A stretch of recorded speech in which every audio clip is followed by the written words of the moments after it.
All right, guys, we have the Fed decision tomorrow at 2 p.m. Eastern time, and then Powell speaks at 2:30 p.m. Eastern time. And so what happens, in the past we've seen where the cut is given and the stock market goes up initially, and then when Powell starts speaking, sometimes it's a sell the news event because people are worried he could say, all right, we're doing this cut, and then we're going to have a wait and see approach. Or there's the dot plot, right, which shows what other Fed officials want to do, moving forward. And so if they don't show as many cuts, then the market may not like that. So that could create some volatility, guys. So I just want to give you the heads up with that. But if we don't get an interest rate cut for some reason, just expect the market to sell off hard. But like I said, probabilities are high that they're going to give a cut. It's just if, Powell says that we're going to do a wait and see approach, that might not be liked by the market.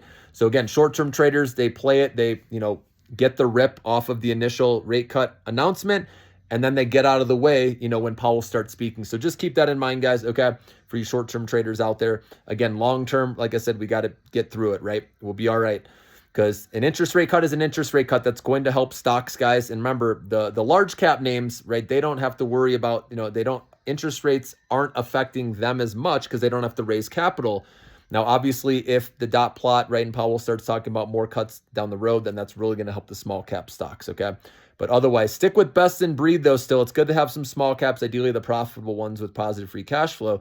That's fine, but I'd stick to, the companies that have good financials, balance sheets, all that, if you want to be safer, okay, with the volatility. And then, big tomorrow, after market close, is Oracle's earnings. Now, this stock has been beaten up. You guys know I mentioned this one as one you could swing trade up. It's already been going up nicely. So you could just play it up to earnings if you want and get out of the way. Or if you want to have a small position going in the earnings with this one, that's okay. And remember, I don't do anything in my short-term account more than a small position because anything can happen around earnings, guys. But they have a history of beating. And if they do, and if they beat and raise, and they say something about strong demand, and even if OpenAI can't pay the $300 billion that they're expecting, that could be enough to push this stock higher with how much it's been beaten up. Because remember, this was at $340 after their last earnings where they had a good report. And then it sold all the way down to 185. And then now it's at like 223 last time I checked. So it may have a little upside. So I just want to put that one on your radar. But of course, they're going to have to beat and raise. And then Broadcom has earnings on Thursday after market close. And that's a winning company right there. Remember, they're working with Google with those TPUs, right? They work with the custom chips, the ASICs, application-specific integrated circuits.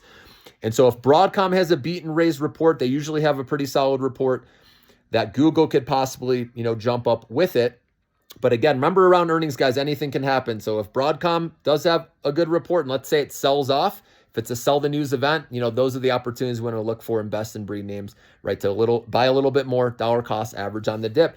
But that's what to look to tomorrow and Thursday. Have a good night, guys.